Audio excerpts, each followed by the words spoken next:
네, 여러분, 또 기사에 대한 이야기인데요. 여러분, 집주인 사망으로 전세금을 안 주는 이런 일이 벌어지네요. 아마 여러분들이 예기치 못하게 이런 일들을 경험할 수도 있어요. 그렇기 때문에 항상 이런 정보와 내용을 알고 있으면 유비무환할 수 있으니까 오늘 기사 내용도 끝까지 들어주시면 좋을 것 같아요. 거꾸로 이거는 오늘 제가 지금 보여드릴 기사 내용은 이런 내용인데, 반대로 저희 지금 회원님 중에, 전문가 회원님 중에 한 분이 저게 있어요. 지금 현재 집주인이신데, 가족분이 집주인이신데, 돌아가셨어요. 작년에 돌아가셔가지고, 근데 그 집주인분께서 1억 5천에 전세로 어디에 머무르고 계셨던 거예요. 머무르고 계셨어요. 자, 그러면은 그 돈을 받아야 되는데, 돌아가시고 정신이 없고 이러니까 우왕좌왕한 거예요. 우왕좌왕한 거예요. 근데 그게 벌써 몇 개월이나 지났어. 그게 만기가 되면 그 전세금을 돌려받아야 되는데 그렇지 못한 상황이 된 거죠. 그리고 사망 신고를 하게 되면 당연히 전입에 대한 기록도 말소가 되겠죠. 자동 말소 처리가 되겠죠. 그러면 여러분들이 알고 계신 것처럼 대항력을 갖추는 요건에서 중요한 것이 뭐죠? 전입을 해야 하고 또 거기에 점유를 해야 됩니다. 네. 그리고 전입을 하는 조건은요, 배당요구 종기일까지 유사시에 배당요구 종기일까지 전입이 돼 있었어야 그게 대항력을 인정받는단 말이에요. 근데 전입은 사라졌고 사망하셨기 때문에 어떻게 돼요? 네, 점유도 할 수 없는 상황이었잖아요. 그죠? 네, 그렇기 때문에 그러한 부분에 대한 건 어떻게 해야 될까요, 여러분? 간단히 이거랑 완전히 정반대되는 상황이니까 그거에 대한 먼저 해결책을 말씀을 드리자면, 빨리 상속받는 분의 상속을 받을 수 있는 지위에 있는 분이 가셔가지고 신고를 해서 전입을 통해서 그 지위를 다시 인정받아야 되는 상황인 거예요. 그래서 때가 되면은 그 돈을 받을 수 있도록 하고, 만약에 그 돈을 못 받을 것 같으면 어차피 대항력의 지위를 인계받은 거니까 그 권리로서 우리는 또 경매 신청을 한다든지 다양한 권한 행사가 가능하겠죠. 이해되시나요? 요거랑은 정반대되는 이야기인데, 이거는 또 이거와 관련해서 또 기사 내용이 있으니까 그 기사 내용을 통해서 우리가 또 공부하는 시간 가져봤으면 좋겠습니다. 자료만 이렇게 보시면서 말씀 나눌게요. 잠시만요. 자, 집주인 사망해서 전세보증금 못 준대요. 세입자 어쩌나? 네, 한국경제 기사 내용입니다. 자, 가족들 상속 포기 변호사 구에 대처하시길. 집주인 아내 문자에 전세 만기 앞둔 세입자 발동동. 보증보험 없는 다가구 주택 내 보증금 어쩌나? 보증금 받을 수는 있지만 오랜 법정 다툼 불가피. 뭐 요런 요약 내용이 있는데, 여러분 이제 실전은 이렇게 요약된 내용하고는 전혀 상관이 있긴 하지만 이런 부분이 전혀 해결책이 아니에요. 그래서 왜 그런지 일단 내용을 보시고 여러분들이 실전에 대한 이야기를 이해할 수 있었으면 좋겠습니다. 자, 먼저 읽어보도록 할게요. 임대차 계약 종료 이후 세입자가 보증금을 반환받지 못하는 전세 사기 피해가 증가하고 있다.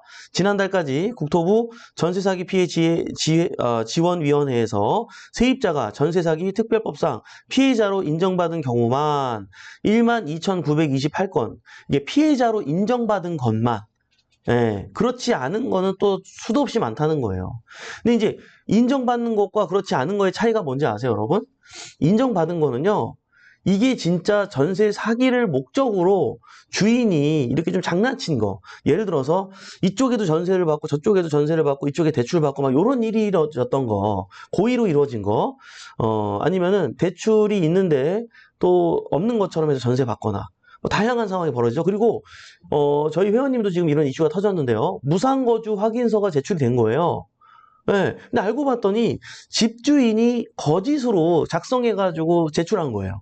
그러니까 은행은 진짜인 줄 알고 대출이 나간 거예요.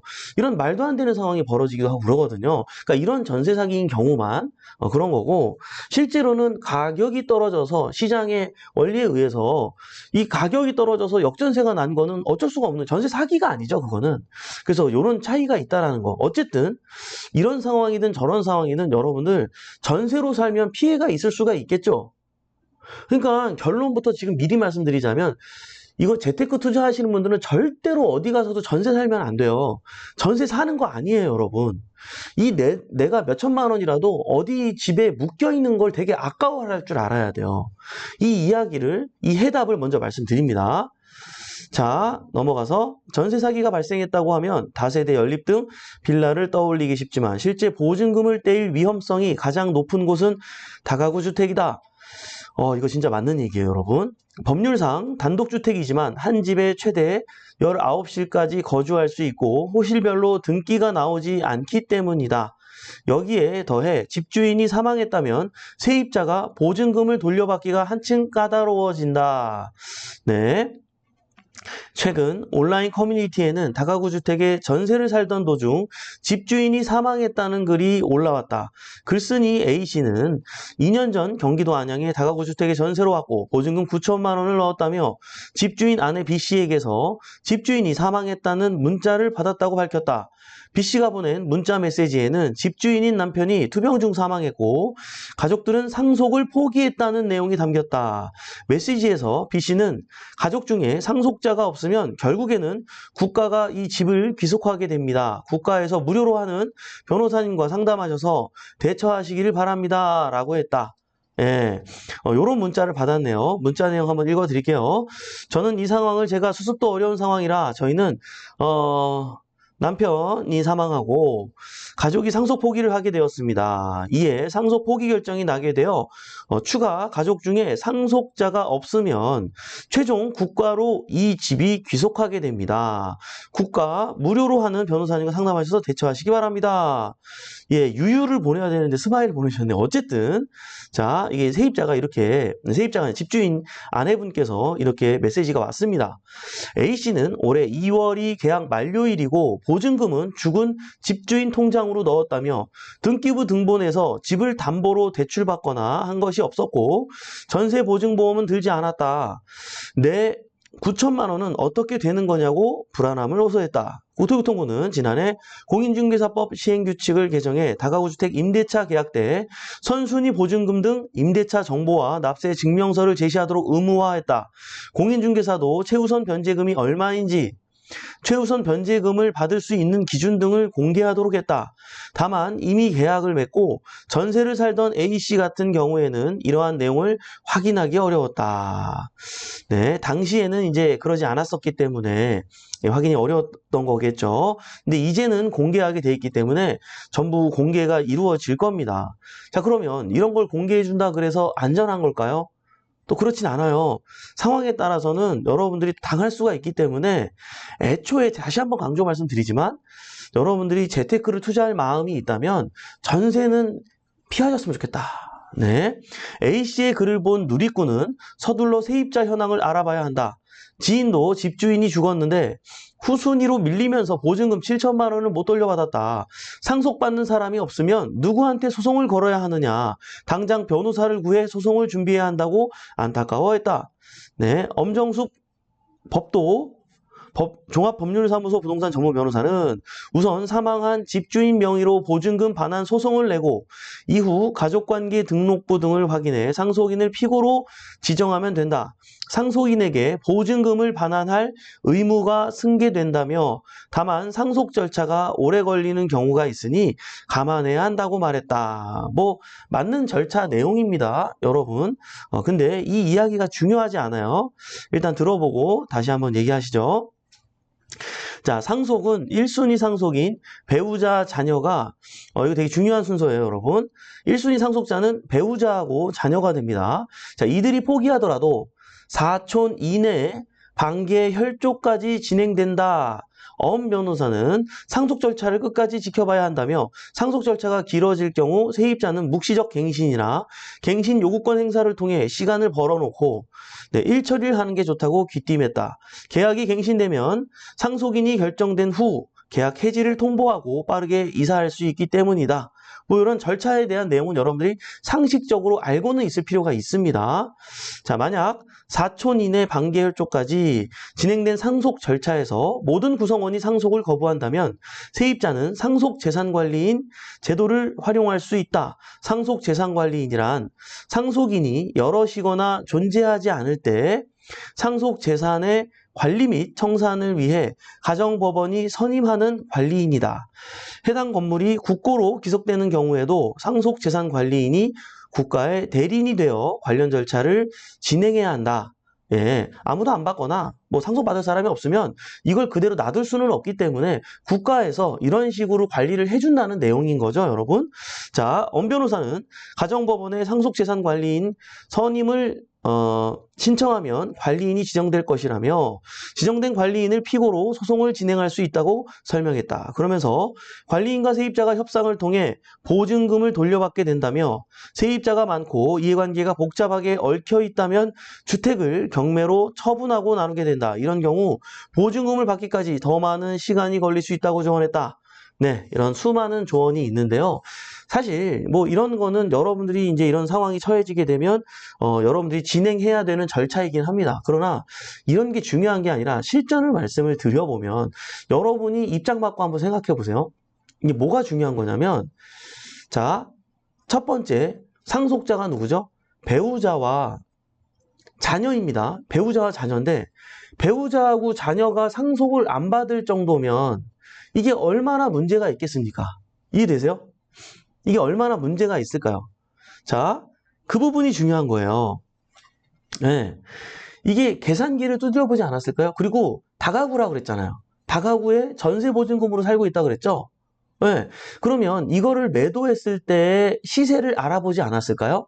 현재 보유하고 있는 대출금과 그리고 지금 월세도 있고 아마 전세도 놓았을 텐데 거기에 따른 내가 줘야 되는 어떤 그 배당해야 되는 그 금액 부분에 대해서 계산기를 두드려 보지 않고 그냥 단지 포기를 할까요? 절대 그렇지 않다는 거예요. 자, 그렇기 때문에 그러한 포기한 물건을 1순위자가 포기한 물건을 과연 2순위, 3순위자가 상속을 받겠냐는 거예요. 그럴 리가 없다는 거죠. 네, 벌써 포기가 진행이 된 건 끝난 거예요. 여러분들이 이게 경매로 진행이 되더라도 최우선 변제금밖에 못 받을 확률이 굉장히 높아요. 그죠? 네, 아까 9천만 원이라고 얘기를 했는데 안양이라 그랬으니까요.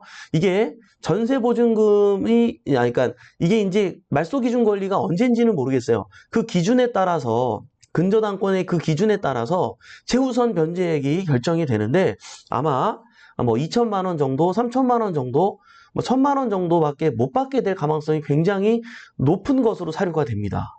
여러분 이해되시죠? 아, 그렇기 때문에 여러분들이 전세로 살면 안 되는 거예요. 전세로 살면 안 되는 거예요. 이거 굉장히 위험한 상황이에요. 이해되시나요? 여러분? 그러니까 뭐 일단 기왕에 뭐 어쩔 수 없이 지금 전세 살고 있다면 그리고 만약에 똑같이 이런 상황이 벌어지게 된다면 여러분도 이런 순서로 일단 진행을 해야 되고 아마 2년이 걸릴지는 모르겠어요. 그렇게 그런 시간이 걸리더라도 이런 절차에 의해서 일단 여러분들이 움직이기는 하셔야 됩니다. 그러나 가장 좋은 방법은 전세로 살지 말라 이거예요. 이해되시죠? 그리고요, 여러분, 이분 입장에서 대항력과 관련된 얘기는 없었어요. 기사 내용이 없었지만 저는 거의 90% 이분이 대항력이 없을 것을 확신하는 이유가 뭐냐면요. 다가구라든지 상가주택이라든지 자, 다 이런 모든 것들은 어때요, 여러분? 원룸이 많잖아요. 원룸이 많죠? 자, 그러니까 어때요? 원룸에서 5년, 10년 이렇게 사는 거는 굉장히 희박한 일입니다. 평균적으로는 1년에서 2년 정도밖에 안 살아요. 네. 영원한 보금자리일 수가 없잖아요. 원룸인데요. 그죠? 자, 그러면 어때요? 네. 이거를 매입한 집주인은 뭐 5년 전일 수도 있고 10년 전일 수도 있고 15년 전일 수도 있단 말이에요. 그러면 대출을 일으킬 때 그 당시에 일으키지 뒤늦게 일으키나요? 보통은 매입할 때 보통 대출을 일으킨단 말이에요.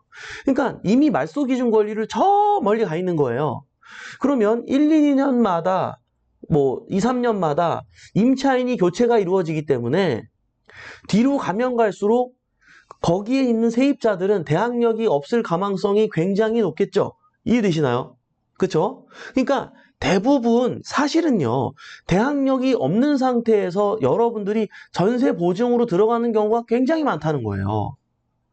그러니까 빌라나 이런 것들도 전세로 사는 걸 추천하지 않지만 다가구는 이런 연유 때문에라도 여러분들이 대항력을 갖출 수가 없는 부분이기 때문에 유사시에 경매가 발생하게 되면 여러분들은 최우선 변제밖에 못 받기 때문에 그 금액이 얼마인지를 계산하고 그 금액까지만 보증금을 주고 나머지는 월세로 전환해서 안전하게 여러분들의 계약을 세팅해야 된다는 거예요. 네. 지금 서울의 최우선 변제금이 얼마죠? 5,500만 원이에요. 지금 만약에 대출을 받아서 매입한 거에 여러분들이 만약에 월세로 들어간다면, 전세보증금으로 들어간다면 최우선 변제는 5,500이니까 5,500에 10만 원, 5,500에 20만 원 주더라도 그 보증금을 넘기면 안 된다는 거예요. 만약에 이게 경매를 당하게 되고 주인분이 사망을 당해서 상속자들이 상속도 안 받고 그냥 경매로 진행하겠다. 알아서 해라. 뭐 이런 식으로 진행하게 되면 최우선 변제금인 나는 5,500까지는 받을 수 있다는 거예요. 이해되시나요? 이러한 공부가 되어 있는 게 되게 중요합니다, 여러분. 중요합니다. 그리고요, 한 가지 더. 대부분 대항력이 없다는 얘기 했죠? 자, 두 번째, 아까 잠깐 서두에 말씀드린 거예요. 집주인이 포기한 건, 상속을 포기한 건 나에게도 굉장히 안 좋은 거예요.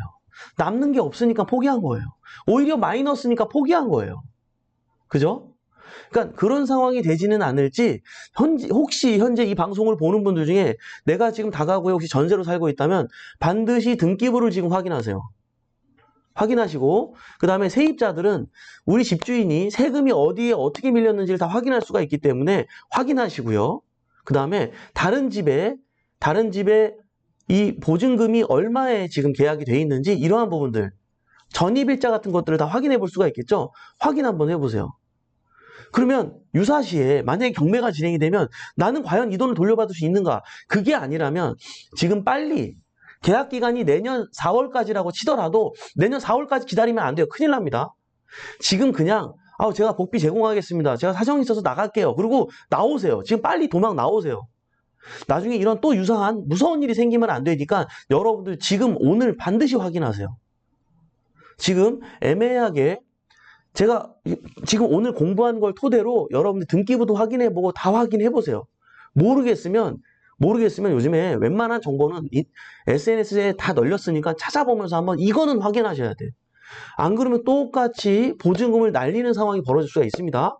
내년 4월까지니까 일단 내년 4월까지는 있어야 될 것 같아요. 그게 아니에요. 중간에 나갈 수 있어요. 중간에 그 금액에 올 수 있는 사람 바톤 터치하고 나는 중개사님 복비만 대신 원래 주인이 줘야 되는 그 복비만 내가 주면 되는 거란 말이에요. 그죠? 네? 그리고 요즘 같은 때는 또 그 보증금으로 들어올 사람이 없어요. 예. 그렇기 때문에 반전세라도 좀 추천하면서 주인하고 협의를 통해서 그렇게 빨리 나는 나올 수 있도록, 예. 그리고 들어오는 사람도 피해되지 않도록 최우선 변제금 기준까지만 그게 이제 몇 년도냐에 따라서 3천만 원일 수도 있고 2천만 원일 수도 있어요. 그러니까 그거에 월세 얼마 이런 식으로 이제 계약이 될 수 있게끔 조치를 취해줘야겠죠. 이해되시나요? 네. 어쨌든 그러한 노력을 좀 기울일 필요가 있는 상황입니다. 자, 그리고 세 번째. 자, 여러분들이 많이 모르고 계신데요. 다가구 주택, 상가주택, 다중주택 이런 거는요. 허그에서 보증보험을 절대로 안 들어줍니다, 여러분. 보증보험을 안 들어줘요. 그러니까 지금 이제 들어오는 세입자들이 전세로 들어올 것 같아요? 안 들어올 것 같아요? 안 들어와요. 이제는 사람들이 많이 알았단 말이에요. 이 전세 사기다 뭐다 역전세다 뭐다 해가지고 언론에서 하도 나왔었기 때문에 이제 많이 알고 있어요. 근데 보증보험 들려고 하는데 안 들어주면 안 들어온다니까요, 어차피. 그러니까 다가구나 상가주택 여러분들 이 부분에 대해서 많이 간과하고 있는데 반드시 알아야 됩니다. 우리가 다가구를 투자하시는 우리 투자자 입장에서도 이러한 내용을 명확하게 알고 있어야 된다는 거예요. 이해되시죠? 네. 자, 그리고요. 네 번째. 자, 재산을 지키기 위해선 그렇기 때문에 여러분들이 경매를 꼭 배워야 돼요. 그죠? 이해되시죠? 네. 아까 이 사연의 주인공분도 경매 공부가 돼 있었다면 중간에 빠져나왔겠죠. 그 9천만 원으로 계속 그 계약이 만료될 때까지 올해 2월 달, 저번 달인 모양이네. 그죠? 지금 3월 달이니까. 네, 그때까지 거기에 머물러 있었을까요? 경매 공부를 했다면 그 전에. 나는 괜찮나 그럼? 보증보험이 안 되는구나. 나 근데 9천만 원이나 있는데 최우선 면제금이 얼마인지 알아봤어. 1,500만 원밖에 안 되네. 나 잘못하면 7,500만 원이 날아가게 생겼네. 아, 빨리 조치하고 나와야, 이 집에서 빨리 빠져나와야 되겠다. 작년에 그렇게 되지 움직이지 않았을까요? 2년 전에 공부를 했다면 애초에 그 집에 안 가지 않았을까요? 갔더라도 최우선 변제금인 1,500만 원에 월세 30을 주더라도 그렇게 계약하지 않았을까요, 여러분? 진짜 너무나 안타까운 것은 경매 공부가 돼 있었다면 애초에 이렇게 이럴 일도 없었을 텐데, 혹시 대항력이 혹시 갖춘 상황이라면, 운이 좋게 갖춰져 있는 상황이라면 뭐 2년이 걸릴지 모르겠지만 그 돈을 받을 수는 있을 거예요.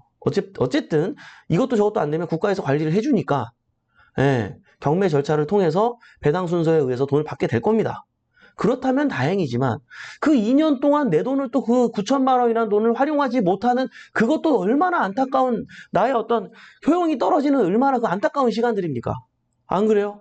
꼭 내 돈을 잃지 않아야지만이 실패인가요? 이해되시죠, 여러분? 예, 우리들에게는, 예, 효용의 가치 또한 중요한 투자법이기 때문에 여러분들이 이러한 부분을 반드시 오늘 기억하는 시간 되었으면 좋겠습니다. 아, 우리 국무원 경매 식구들이 다 우리 인생, 우리가 얼마든지 이렇게 벌어질 수 있는 일이거든요. 때로는 내 자식이, 내 사랑하는 친구가, 우리 가족이, 그죠? 그래서 주변 지인들이 어딘가에 전세를 살고 있다면 이 영상을 좀 보내주셔서 돌아볼 수 있는 시간, 그래서 이걸 한번 돌아봄으로써 공부가 되는 또 시간을 가지고 이번 기회에 또 경매에 관심을 통해서 인생이 바뀌는 기회까지 여러분들이 제공하는 또 기회가 될지도 모르지 않겠습니까? 그죠? 여러분들이 그런 노력을 조금씩 해보시면 좋을 것 같고, 또 얼마 전에 이런 게 있었어요. 그 예전 회원님이신데, 아이고, 조카가 전세를 살고 있는데 경매 우편물을 받은 거예요. 예. 그래가지고 상담을 오셨더라고요. 그래서 제가 이렇게 저렇게 알아봤더니, 등기부도 확인하고 다 해봤더니 다행히 대항력이 존재하고 조금 불안했던 건 오피스텔이었어요. 근데 전세로 살고 있었더라고. 예. 근데 젊은 친구가, 아이고, 그래도 그 전세를, 대출을 80% 받아서 전세에 들어간 건데, 그거를 거의 갚았더라고. 악착같이. 금방금방. 예. 근데 그거를 하루아침에 날린다고 생각해요. 얼마나 진짜 청천벽력이겠어요. 예. 근데 다행히, 잘못되면 1,000만 원 정도는 날릴 것 같긴 한데, 그래도 많은 돈을 지킬 수는 있을 것 같아요. 많은 돈을 지킬 수 있을 것 같아요. 일단 다행이기는 한데, 제가 또 아쉬운 건 이 조카분도 사전에 경매 공부가 돼 있었다면 과연 이런 일을 맞았었냐는 거예요. 맞았겠냐는 거예요. 이해되시죠, 여러분? 예? 그래서 특히 이 경매 공부는요, 우리 형님, 누님들이, 저희 부모님 경매 방송은 특히 이제 주로 40대 이상 되시는 분들이 많이 보고 계신데, 우리 정말로 사회 초년생 분들도 많이 함께 할 수 있는, 왜요? 버는 것도 물론 중요하지만 그 이전에 적어도 잃지 않는 투자를 현명하게 살 수 있는 지혜를 얻을 수 있는 공부이기 때문인 거예요. 이해되시죠, 여러분들? 우리 여러분들만 알고 계시지 말고 주변에 우리 젊은 친구들에게도 이 영상을 공유해 주시면 좋을 것 같습니다. 오늘도 도움이 됐으면 하는 바람이고요. 도움이 되었다면 좋아요와 구독, 알림 설정 부탁드리고 인사 나누면서 마무리해 보도록 하겠습니다. 바따구따님, 세상에나 이런 일도 일어날 수 있겠군요. 유유해 주셨어요. 그러니까요. 네, 우리끼리님, 최우선 변제 금액도 못 받는 경우가 생길 수 있나요? 낙찰가가 낮으면요.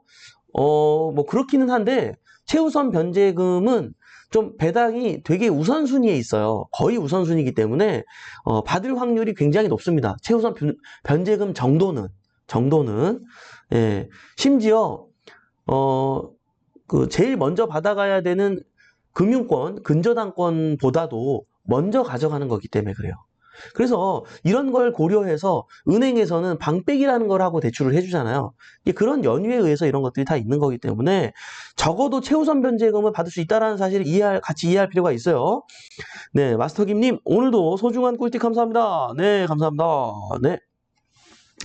네, 굴리자님, 네, 잘 지내시죠? 저도 꾸준히 하고 있습니다. 다음에 뵐게요. 화이팅! 해주셨어요. 네, 지지님, 출근하면서 전철에서 듣고 있습니다. 귀한 인사이트 감사합니다. 네, 재미 계셔서 든든합니다. 그럼요, 여러분들 화이팅 하시고요. 언제나 부담 갖지 말고 미안해하지 말고 제발. 그냥 좀 물어보세요. 알겠죠? 미안해하지 말고. 가끔, 아유, 바쁠 것 같아서요. 막 이러면서. 그러지 말어. 그러지 말어. 그죠? 네, 별고래님, 439일차 좋습니다. 네. 김솔님, 오늘 영상은 꼭 필수 공유해야겠어요. 감사합니다. 네, 오늘도 배포가 시작합니다. 김아이리스님, 네, 오늘도 많은 걸 알게 되네요. 감사합니다. 미토님, 신유롱님, 네, 화이팅 할게요. 네, 또 많은 분들이 인사를 주셨네요. 네. 바다구다님 세상에나 세상에나 또 많은 분들 인사 주셔서 행복부자님, 보랏빛 미소님, 동스님, 홍한혜스님 제가 일일이 다 인사 못 드리는데 이렇게 아유 장진숙님 이렇게 많은 분들께 또 대신 이렇게 또 인사 나누면서 너무 보기 좋네요 여러분. 어쨌든 네 오늘도 도움이 됐으면 하는 바람이고요. 오늘도 이렇게 유한한 인생에서 소중한 시간을 함께 해주신 여러분 대단히 감사합니다. 매일 아침 행복한 부자가 되고 싶다면 굿모닝 경매와 함께 하시죠. 저는 또 내일 아침에 활기찬 모습으로 찾아뵙도록 하겠습니다. 지금까지 배폭션 이성재 멘토였습니다. 우리 같이 잘 됩시다. 화이팅!